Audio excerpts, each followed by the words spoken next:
주님께서 여러분과 함께 요한이 전한 거룩한 복음입니다. 주님 영광 받으소서. 그날 곧 주간 첫날 저녁이 되자 제자들은 유다인들이 두려워 문을 모두 잠가놓고 있었다. 그런데 예수님께서 오시어 가운데에 서시며 평화가 너희와 함께 하고 그들에게 말씀하셨다. 이렇게 말씀하시고 나서 당신의 두 손과 옆구리를 그들에게 보여주셨다. 제자들은 주님을 뵙고 기뻐하였다. 예수님께서 다시 그들에게 이르셨다. 평화가 너희와 함께. 아버지께서 나를 보내신 것처럼 나도 너희를 보낸다. 이렇게 이르시고 나서 그들에게 숨을 불어넣으며 말씀하셨다. 성령을 받아라. 너희가 누구의 죄든지 용서해 주면 그가 용서를 받을 것이고 그대로 두면 그대로 남아있을 것이다. 주님의 말씀입니다.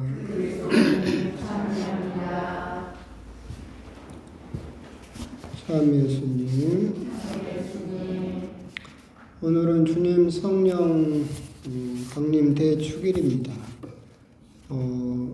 오순절에 성령께서 내려오셨다는 사도행전을 근거로 교회의 생일이라고 부르지만 사실은 예수님께서 12제자를 모아들이셨을 때 이미 교회는 성립이 되었고 또 성령께서도 오순절 이때부터 내려오셔서 활동하신 것이 아니라 창세기를 보더라도 이미 창조 때부터 성령은 함께하고 계셨고 성모님께도 천사가 찾아와서 성령이 내려오시면 그렇게 그리스도를 잉태하게 될 것이다라고도 말씀하셨고 예수님께서 세례 받으실 때 이미 성령이 내려오셨고 그래서 오순절에만 그때만 성령이 역사가 시작된 것이 아니라 사실은 쭉 창세기 때부터 쭉 이어져 와 있었지만 그래도 우리들은 어떤 큰 분기점을 좋아하기 때문에 오순절을 교회의 생일이라고도 부르고 또 그 말이 또 틀린 것도 아닌 것이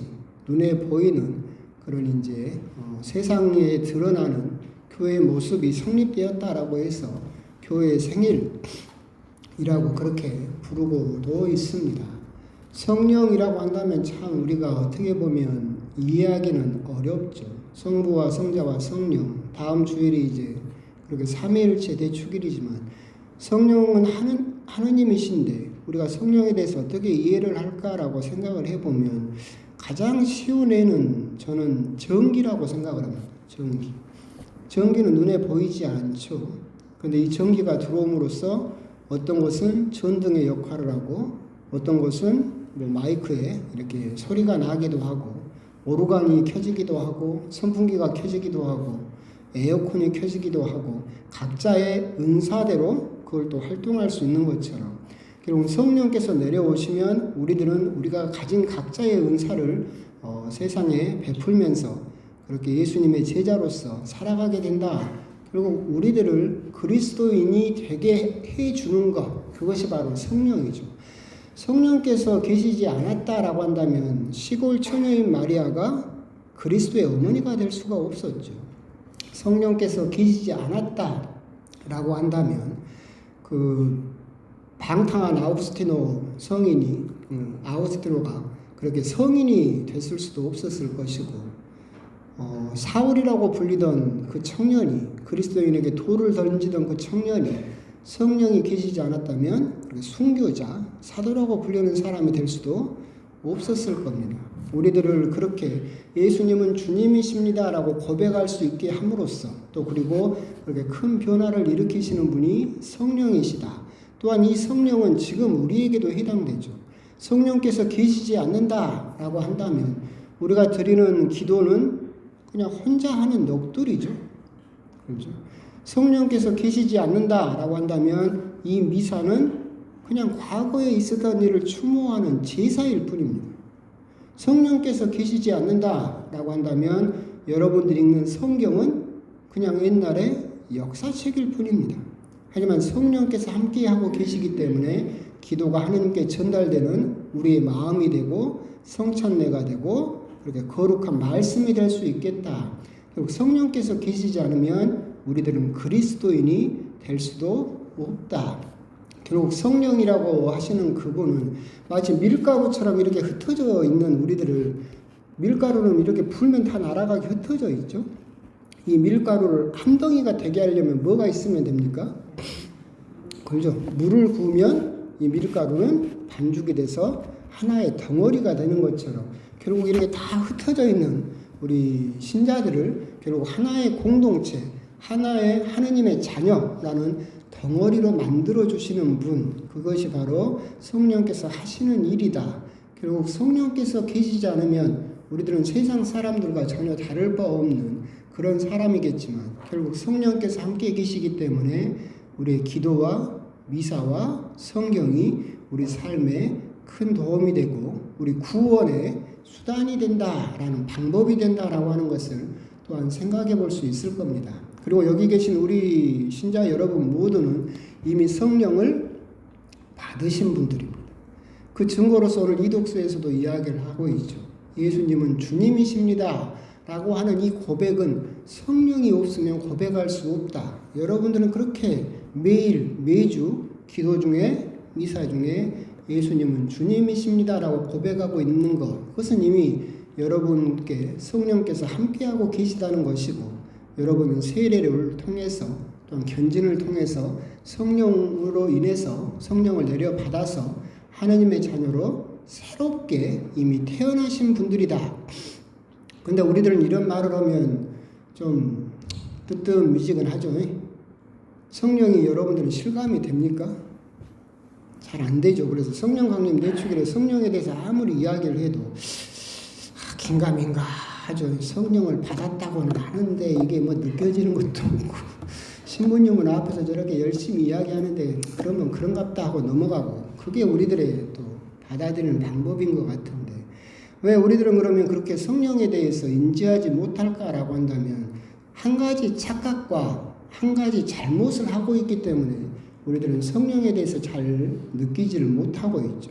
첫 번째, 우리가 성령에 대해서 한 가지 착각하는 것은 뭐냐면, 어떤 큰 기적을 일으켜야만, 방언을 한다거나 무슨 치유를 한다거나 구마를 한다거나 엄청난 은사를 베풀어야만 저 사람이 성령을 받은 사람이다 라고 생각한다는 착각입니다. 그렇죠? 우리는 성령 받은 사람은 뭔가 엄청난 기적을 행하고 막 방언을 막 행하고 막 뭔가 극적인 모습을 보여야만 성령을 받은 사람이다라고 하고, 아무것도 못하는 나는 성령을 못 받은 사람인가 보다, 그렇게 착각을 하지만 결코 성령께서는 그렇게 일하시지 않는다. 그렇게 일하실 때가 있죠. 사도 바오로에게 일으켰던 일처럼 그런 일이 일어나긴 하지만 우리가 무슨 사도 바오로는 아니죠. 여러분 어디 전 세계 가서 전교할 겁니까?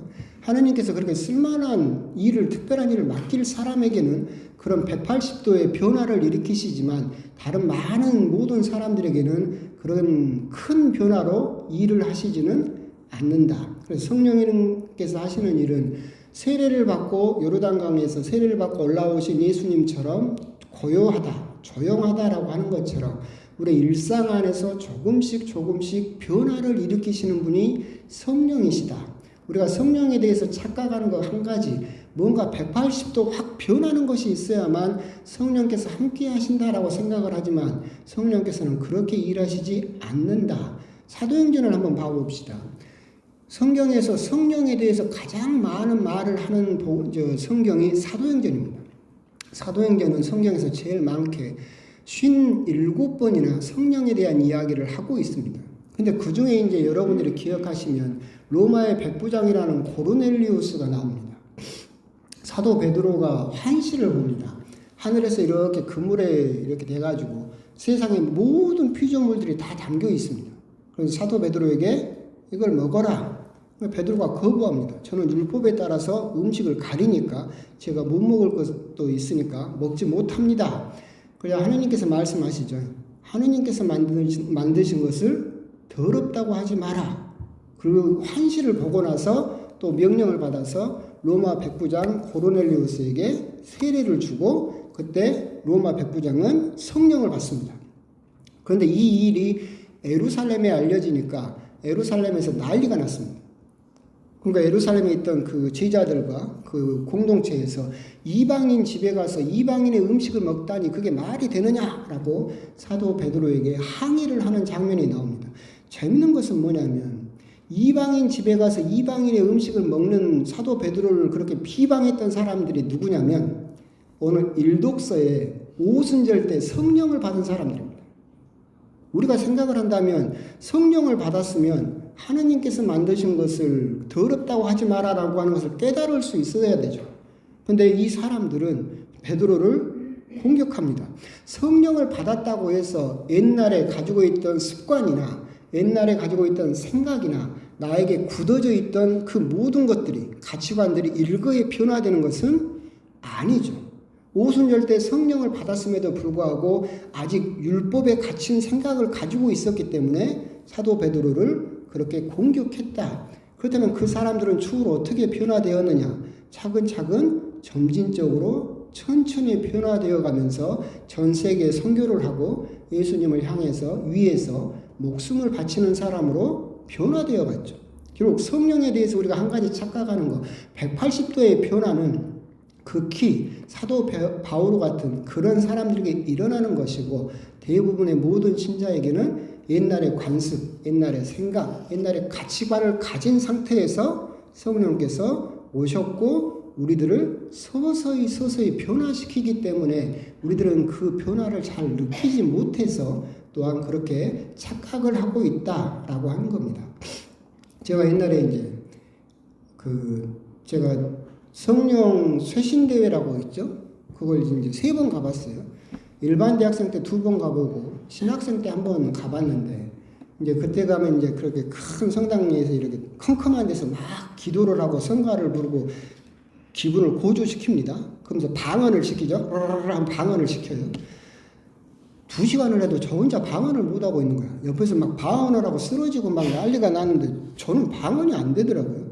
그래가지고 그때 살레시오 수도였는데 지하실에 끌려갔습니다. 진짜로. 가고 수사님들이 나를 둘러싸고 막 방언을 막 같이 하면서 제 입을 열어준다고 막 했어요. 안 돼요. 안 되더라고. 그 뒤로도 2번을 더 가봤는데 저는 방언이 안 터져요. 그럼 저는 성령이 없는 건가요? 아니죠. 그게 이제 여러분들이 했던 그 착각이에요. 방언이 터지고 뭔가 기적적인 일을 해야만 성령이 나에게 왔다라고 착각을 하고 있지만 이미 성령은 여러분들에게 와 계시고 여러분들은 아직 옛날의 습관과 옛날의 생각과 옛날의 가치관을 가지고 거기에 머물러 있기 때문에 큰 변화가 있어야만 된다라고 생각을 하기 때문에 성령을 잘 느끼지 못한다. 이게 성령에 대해서 가지고 있는 첫 번째 착각입니다. 성령은 서서히 변화시키신다라는 생각을 가질 수 있어야 되겠죠. 성령에 대해서 그러면 한 가지 잘못된 생각은 무엇이냐라고 한다면 왜 성령을 우리가 느끼지 못하느냐? 우리가 성령의 불길을 꺼버리기 때문에 그렇습니다. 옛날에도 자주 말씀드렸었는데 독일에 유명한 기자가 있었는데 위르게 뭐였는데 이름이 이 사람은 카톨릭 신자라고 그랬죠. 근데 너무 구원을 받고 싶었어요. 그래서 전 세계를 다니면서 이 사람이 믿은 종교가 17개였습니다. 그걸 책으로도 내서 유명해졌어요. 그래서 그냥 카톨릭 신자였음에도 불구하고 구원을 받고 싶어서 개신교도 가고 불교도 가고 힌두교도 가고 이슬람도 가고 종교라고 하는 데는 다 다녔어요. 17개를 믿었죠. 그걸 자랑스럽게 책으로 썼어요. 여러분 생각하기에 이 기자의 아내가 성령의 불길이 남아 있겠습니까?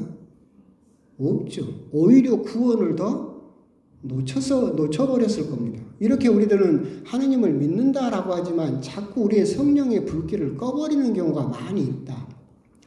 너무 많이 해서 이제 여러분도 외울만 한데 외웠을 것 같아요.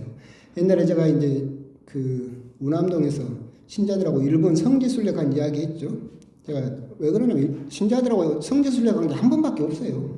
그래서 계속 그 이야기를 하는데 이제 일본 성지순례를 이렇게 갔는데 마지막 날 유명한 신사를 갔다고 그랬잖아요. 근데 유명한 신사를 가는데 가운데 이렇게 조그만 다리가 이렇게 구름다리가 나무로 된 게 있었는데 거기서 일본 관광 가이드가 우리들한테 그러는 거예요. 이 다리를 건너면서 뒤를 돌아다 보면 1년 동안 재수가 없다. 그런가 보다 했어요. 근데 저는 이제 장난을 좋아하니까 뒤에서 이제 우리 신자들을 불러봤어. 마리아 자매님, 엘리사벳 자매님, 다 뒤를 돌아보는 사람이 한 명도 하느님 믿는다는 사람이 뒤를 돌아다 보질 않아. 왜? 1년 동안 재수가 없다고 하니까. 성질 나잖아. 그래서 나중에는 수녀님을 불렀어요. 그때 수녀님 한 분 따라갔고, 수녀님도 뒤를 안 돌아봐. 하느님 믿는다는 사람들이. 그래서 나중에 이제 되돌아올 때는 우리 신자들이 복수한다고 내 이름을 계속 부르더라고. 내가 계속 돌아가서 왜 부르냐. 그렇고 그 1년 동안 재수가 있었는지 없었는지도 몰라요. 기억도 못해 나는. 근데 그런 식이죠. 우리들은 그 1년 동안 재수가 없다라는 그 한마디 때문에 하느님을 믿는 사람인데, 예수님은 주님이십니다라고 고백하는 사람인데 내 미래의 주인이 누구라고 생각해버린 거예요? 나라고. 1년 동안 재수가 없다. 내가 이걸 조심하면 1년 동안 재수가 있을 것. 내가 바꿀 수 있다라고 생각을 해버린 거죠. 내 미래의 주인이 예수님이 아니라 나라고 생각을 해버린 거죠. 그런 식으로 우리들은 성령의 불길을 조금씩 꺼버리죠. 신년되면 뭐 봐줘야 돼요? 토종비결 좀 봐줘야 되겠죠. 신문이나 잡지를 읽으면 뭐 좀 봐줘야 돼요? 오늘의 운세 좀 봐줘야 되겠지. 결혼을 앞두면 뭐 좀 봐줘야 돼요? 궁합 좀 봐줘야 되겠지. 내 일이 안 풀리면 뭐 좀 봐줘야 돼요? 사주 좀 봐줘야 되겠지. 점도 좀 보고. 여러분들은 예수님은 주님이십니다라고 고백하는 사람인데 결국은 계속해서 주인이 누구예요? 나죠. 그러면 성령의 불길이 살아남을 수 있어요? 없어요. 내가 그렇게 성령의 불길을 매 순간 꺼버렸어요. 그렇기 때문에 성령이 내 안에서 느껴질래야 느껴질 수가 없게 돼버렸다라고 하는 거죠. 결국 우리가 오늘 성령 강림 대축일에 우리 모두는 성령을 받은 사람이고 성령을 입은 사람들인데 왜 나는 성령을 잘 느끼지 못할까라고 할 때 착각하고 있는 거 아닌가? 큰 변화, 방언이라도 해야 성령이 임했다라고 내가 착각하고 있는 것이 아닐까? 그리고 잘못하고 있는 것이 아닐까? 그렇게 성령의 불길을 매번 꺼버리고 있는 것은 아닐까? 그럼 성령의 불길을 되살리기 위해서는 큰 무슨 성령 쇄신대회라든가 그런 데를 가야 됩니까? 아니요. 여러분들이 하는 매일의 기도, 여러분들이 하는 매주의 미사 또는 매일의 평일미사 아니면 한 구절이라도 읽는 성경, 이런 작은 실천들을 통해서 성령의 불길은 조금씩 커져나가게 되고 그 이 불길이 점점 커져나가게 되면 여러분들은 그 성령을 이제 온전히 오롯이 느낄 수 있게 된다. 아, 정말 예수님이야말로 내 삶의, 내 생명의 주인이시구나라고 하는 것을 온전히 고백할 수 있는, 그래서 성령으로 충만한 그런 삶을 느낄 수 있게 된다라고 하는 겁니다. 오늘 성령 강림 대축일에 성령은 반드시 여러분과 함께하고 계신다라고 하는 것을 다시 한번 묵상하셨으면 좋겠고, 여러분 안에 임하신 성령을 내가 어떻게 다시 한번 느낄 수 있겠는가, 나는 어떤 노력을 하고 있는가, 그런 부분에 대해서 또 한번 곰곰이 또 묵상을 해보셨으면 좋겠습니다. 아멘.